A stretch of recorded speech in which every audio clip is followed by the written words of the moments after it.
റസൂലുള്ളാഹി സ്വല്ലല്ലാഹു അലൈഹി വസല്ലം തങ്ങൾ പറയുമായിരുന്നു, മുഅ്മിനായ മനുഷ്യൻ 5 പ്രയാസങ്ങൾക്കിടയിലാണ്. അൽ മുഅ്മിനു ബൈന 5 ശദായിദിൻ, 5 പ്രയാസങ്ങൾക്കിടയിലാണ് സത്യവിശ്വാസി ജീവിക്കുന്നത്. പ്രത്യേകം മനസ്സിലാക്കണം, നമുക്ക് 5 തരത്തിലുള്ള കഷ്ടപ്പാടുകൾ തരണം ചെയ്യേണ്ടതുണ്ട്. ഒന്ന്, മുഅ്മിനുൻ യഹ്സുദുഹു, അവനോട് അസൂയ വെക്കുന്ന ഒരു മുഅ്മിനായ മനുഷ്യൻ തന്നെ, പക്ഷെ അസൂയക്കാരുണ്ടാവും. മുഅ്മിനുൻ യഹ്സുദുഹു, അവരുടെ ഇടയിലൂടെ ജീവിച്ചു പോകണം. അസൂയക്കാരുടെ കണ്ണ് വല്ലാത്ത പൈശാചികമായ കണ്ണായിരിക്കുന്ന ആ കണ്ണിലൂടെ വിഷലിപ്തമായ അസ്ത്രങ്ങൾ അവരെ എയ്തുവിടും, നമ്മൾ പോലും അറിയില്ലെന്നാണ്. അതുകൊണ്ടാണ് വമിൻ ശർരി ഹാസിദിൻ ഇദാ ഹസദ, ഒരു മനുഷ്യന് അസൂയക്കാരുടെ അസൂയ ഫലിക്കുന്നതിൽ നിന്ന് അള്ളാഹുവെ കാവൽ തരയണമേ എന്ന് സൂറത്തുൽ ഫലഖിൽ അള്ളാഹു ചോദിക്കാൻ പറഞ്ഞത്. വമിൻ ശർരി ഹാസിദിൻ ഇദാ ഹസദ, അസൂയ എന്ന് പറഞ്ഞാൽ എന്താ? അള്ളാഹുവിന്റെ ഒരു അനുഗ്രഹം അയാൾക്ക് നീങ്ങിപ്പോവണം എന്നാഗ്രഹിക്കുന്നത്.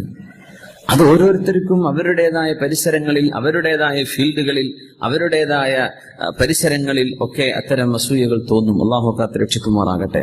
അസൂയക്കാരുണ്ടാവും അല്ലെ? മാങ്ങള്ള മാവിനാണ് ഏറി വരാന്ന് പറഞ്ഞ പോലെ നന്മയുള്ളവർ, പ്രത്യേകിച്ച് ഈ പ്രവാസികൾക്കും ഗൾഫുകാർക്കും ഒക്കെ അസൂയാരുണ്ടാവും. നാട്ടിലൊക്കെ ഇവിടെ ഉണ്ടാവില്ല. ഇവിടെ നമുക്ക് എല്ലാവർക്കും അറിയാം എന്താ നമ്മൾ തലകുത്തി മറിയണത്. നാട്ടിലെത്തുന്ന വിചാരിക്കുന്നത് ഏതോ ഒരു സ്വർഗത്തിലാണെന്നാ. അപ്പൊ അവർക്ക് ഈ വലിയ അസൂയ കണ്ടുകൊണ്ടായിരിക്കും നോക്കുക. ഈ അസൂയക്ക് നമ്മൾ വകവെച്ചു കൊടുക്കുന്നുണ്ട്. അതാണ് അതിൽ വലിയ വിഷയം. നമ്മള് പറയും ചുമരൊക്കെ പെയിന്റ് അടിച്ച് ഭയങ്കര ഗംഭീരമായി കടം കള്ളം വാങ്ങി 25 കൊല്ലത്തേക്കും ബാങ്കിന്റെ അടിമയാണ്. എന്നിട്ടാണ് പുരണ്ടാക്കിയത്. പക്ഷെ കാണുന്ന വിചാരിക്കുക, യാ റബ്ബേ 2 കൊല്ലമായിട്ടില്ലല്ലോ പോകാൻ തുടങ്ങിയിട്ട് അവ ഇത്രക്ക് പുരണ്ടാക്കിയോ. അവനിപ്പോ കടത്തിന്റെ കണക്ക് വേണ്ടിയിട്ട് ഉണ്ടാവില്ല, നമ്മൾ പറയൂല. അതാണ് വിഷയം. ഹക്കീക്കത്തായിട്ട് പറഞ്ഞു കൊടുക്കണമെന്നാ. ഉള്ളതുപോലെ പറഞ്ഞു കൊടുത്താൽ പിന്നെ അത് മാത്രമല്ല, അസൂയ വരാതിരിക്കണമെങ്കിൽ റസൂലുള്ളാഹി സ്വല്ലല്ലാഹു അലൈഹി വസല്ലം പറഞ്ഞു, ഇസ്തഈനു അലാ ഖളാഇ ഹവായിജികും ബിൽ കിത്മാൻ. നിങ്ങൾ മനസ്സിലാക്കേണ്ട ഒരു ഹദീസാണ്. ഇസ്തഈനു അലാ ഖളാഇ ഹവായിജികും, നിങ്ങളുടെ ആവശ്യം നിർവഹിക്കപ്പെടാൻ നിങ്ങൾ സഹായം തേടണം. എന്തുകൊണ്ട്? ബിൽ കിത്മാനി, മറച്ചു വെച്ചുകൊണ്ട് നിങ്ങൾ സഹായം തേടണം. ഒരാൾ മൊത്തം സംഖ്യ എന്ത് ചെയ്യണ്ട, ഒരാളുടെ വരുമാനം മുഴുവൻ പറഞ്ഞു കൊടുക്കണ്ട, ശമ്പളത്തിന് ചോദിക്കാൻ നിൽക്കും ചെയ്യരുത്. അതാണ് നമ്മൾ ചിന്തിക്കേണ്ട ഒരു വിഷയം. നിങ്ങളുടെ ആവശ്യങ്ങൾ നിർവഹിക്കപ്പെടാൻ, നിങ്ങൾക്ക് അസൂയ ഭരിക്കാതിരിക്കാൻ, നിങ്ങൾക്ക് ശത്രുക്കൾ ഉണ്ടാവാതിരിക്കാൻ ചില വിഷയങ്ങൾ മറച്ചു വെക്കേണ്ടി വരും.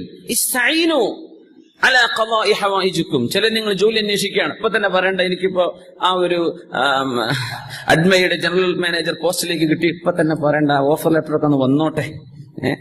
നിങ്ങൾ ഖളാഇ ഹവായിജികും, നിങ്ങളുടെ കാര്യങ്ങൾ നിർവഹിക്കപ്പെടാൻ വിഷയങ്ങളൊന്നും മറച്ചു വെച്ചേക്കണം. കാര്യങ്ങളൊന്നും മറച്ചു വെക്കുക, അത് നല്ലതാണ്. റസൂലുള്ളാഹി സ്വല്ലല്ലാഹു അലൈഹി വസല്ലം പറഞ്ഞു. കുറെ ഓപ്പൺ ആക്കുമ്പോൾ പല ആളുകളും പലതും തെറ്റിദ്ധരിക്കും. അപ്പോ ഇസ്തഈനു അലാ ഖളാഇ ഹവായിജികും ബിൽ കിത്മാൻ, കാര്യങ്ങൾ മറച്ചു വെച്ചുകൊണ്ട് നിങ്ങൾ എന്ത് ചെയ്തോളി, നിങ്ങളുടെ വിഷയം പൂർത്തിയാവാൻ അള്ളാഹുവിനോട് സഹായം ചോദിച്ചോളൂ. അത് അസൂയ വരാതിരിക്കാൻ വേണ്ടിയാണ് കേട്ടോ, ഇൻഷാ അല്ലാഹ്. അപ്പോ അൽമുഅ്മിനു ബൈന യദൈ 5 ശദായിദ്, 5 പ്രയാസങ്ങൾക്കിടയിലാണ് സത്യവിശ്വാസി ജീവിക്കുക. ഒന്ന്, അസൂയക്കാരുടെ ഇടയിലാണ്, അതുണ്ടാവും. വമുനാഫിഖിൻ യുബ്ഗിദുഹു, നമ്മളോട് ദേഷ്യം തോന്നുന്ന മുനാഫിഖീങ്ങൾ ഉണ്ടാവും. മുനാഫിഖ് എന്ന് പറഞ്ഞാൽ ശരിയായൊരു വിശ്വാസിക്ക് മുഅ്മിനും ദേഷ്യപ്പെടേണ്ട കാര്യമില്ലല്ലോ. അപ്പൊ കപട വിശ്വാസികളായ കുറച്ച് ആൾക്കാർ മനുഷ്യന്മാരുടെ ഇടയിൽ കാണും, അവർ നിങ്ങളോട് ദേഷ്യമുള്ളവരാണ്. ഒന്നും ഉണ്ടായിട്ടില്ല, നിങ്ങൾ അവരോട് ഒരു ദുൽമും ചെയ്തിട്ടുണ്ടാവില്ല, എന്നാലും നിങ്ങളോട് ദേഷ്യം തോന്നുന്ന ആളുകൾ സമൂഹത്തിൽ കാണും. 3, വഅദുവിൻ യുഖാതിലുഹു, തക്കം കിട്ടിയാൽ അവനെ കൊല്ലണം എന്ന് വിചാരിക്കുന്ന ശത്രുക്കളും സത്യവിശ്വാസികൾക്കുണ്ടാവും. അദുവിൻ യുഖാതിലുഹു. പിന്നെ പറഞ്ഞു വശൈത്വാനിൻ യുദില്ലുഹു, അവനെ പിഴപ്പിക്കാൻ വരുന്ന പിശാച്ചിന്റെയും ഇടയിലാണ് അവൻ. അവനെ പിഴപ്പിക്കാൻ പിശാച്ചിന്റെ സംഘം അവന്റെ കൂടെയുണ്ട്.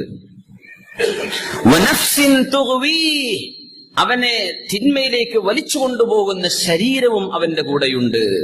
ഈ 5 ശത്രുക്കൾക്കിടയില ഒരു സത്യവിശ്വാസി ജീവിക്കുന്നത്. അങ്ങനെ ഇതിനൊക്കെ മറികടന്ന് രക്ഷപ്പെട്ട് അള്ളാഹുവിന്റെ സ്വർഗത്തിലേക്ക് എത്തണം. ഈ 5 വിഷയം ജീവിതത്തിന്റെ ഭാഗമാണ്. മുഅ്മിനുൻ യഹ്സുദുഹു, അസൂയക്കാരനായ ഒരു മുഅ്മിനായ മനുഷ്യൻ. വമുനാഫിഖുൻ യുബ്ഗിദുഹു, അവനോട് ദേഷ്യപ്പെടുന്ന മുനാഫിഖായ മനുഷ്യൻ. വഅദുവ്വിൻ യുഖാതിലുഹു, അവനോട് യുദ്ധം ചെയ്യാൻ പോരുന്ന അവന്റെ ശത്രു ഉണ്ടാകും. വശൈത്വാനുൻ യുദില്ലുഹു, പഴപ്പിക്കുന്ന പിശാച് അവന്റെ കൂടെയുണ്ട്. വനഫ്സിൻ തുഗ്വീഹ്, തിന്മയിലേക്ക് വലിച്ചു കൊണ്ടുപോകുന്ന ശരീരവുമുണ്ട്. ഇതിന്റെ ഇടയിലാണ് മുഅ്മിനായ മനുഷ്യൻ ജീവിക്കുന്നത് എന്ന് റസൂലുള്ളാഹി സ്വല്ലല്ലാഹു അലൈഹി വസല്ലം മഹാനായ അനസ് ഇബ്നു മാലിക് റളിയല്ലാഹു അൻഹു ആ ഹദീസ് റിപ്പോർട്ട് ചെയ്തിട്ടുണ്ട്. അലം അഹദി ഇലൈക്കും യാ ബനി ആദമ, ആദം നബിയുടെ സന്തതികളെ, നിങ്ങളോട് ഞാൻ പറഞ്ഞു തന്നിട്ടില്ലേ, അല്ലാ തഅബുദു ശൈത്വാൻ, നിങ്ങൾ പിശാചിന് അടിമയാവരുത് എന്ന്. ഇന്നഹു ലക്കും അദുവ്വും മുബീൻ, അവൻ നിങ്ങളുടെ വ്യക്തമായ ശത്രുവാണ്. വഅനിഅ്ബുദൂനി, നിങ്ങൾ എനിക്കാണ് ഇബാദത്ത് ചെയ്യേണ്ടത്, നിങ്ങൾ എനിക്കാണ് അബ്ദാവേണ്ടത്, എന്നെയാണ് നിങ്ങളുടെ സയ്യിദായി കണക്കാക്കിയിട്ട് ഞാൻ നിങ്ങൾക്ക് സയ്യിദും നിങ്ങൾ എന്റെ അബ്ദുമാണ്. നീയാണ് റബ്ബെ ഉടമസ്ഥൻ, നീയാണ് യജമാനൻ, ഞാൻ നിന്റെ അടിമയാണ്. ഹാദാ സിറാത്തും മുസ്തഖീം, ഞാൻ നിങ്ങളുടെ യജമാനനും നിങ്ങൾ എനിക്ക് അടിമയുമാകുന്ന ആ മാർഗമാണ് സിറാത്തുൽ മുസ്തഖീം, നേരായ മാർഗം അതാണ്. അവിടെ നിങ്ങൾക്ക് വിജയം ഉണ്ടാവുള്ളൂ. അങ്ങനെ ജീവിച്ചെങ്കിലേ നിങ്ങൾക്ക് സമാധാനം ഉണ്ടാവുള്ളൂ. ഈ തിന്മയുടെ ഏറ്റവും വലിയ വിഷയം, തിന്മ മനസ്സമാധാനം കെടുത്തിക്കളയുമെന്നാണ്. ഒരു തിന്മ സംഭവിച്ചാൽ ജീവിതകാലം മുഴുവനും ആ തിന്മ നമ്മളെ വേട്ടയാടിക്കൊണ്ടിരിക്കുകയാണ്. അത് ആ തിന്മക്ക് അള്ളാഹു ദുനിയാവിൽ തരുന്ന ഒരു ശിക്ഷയാണ്. അള്ളാഹു നമ്മുടെ പാപങ്ങൾക്ക് പുറത്തു തരുമാറാകട്ടെ. صلوا على النبي محمد وآله اللهم صل على سيدنا محمد وعلى آل سيدنا محمد وبارك وسلم عليه. اللهم صل على سيدنا محمد وعلى آل سيدنا محمد وبارك وسلم عليه. الله الحبيب حضرتك الله الصلاة تشكرك.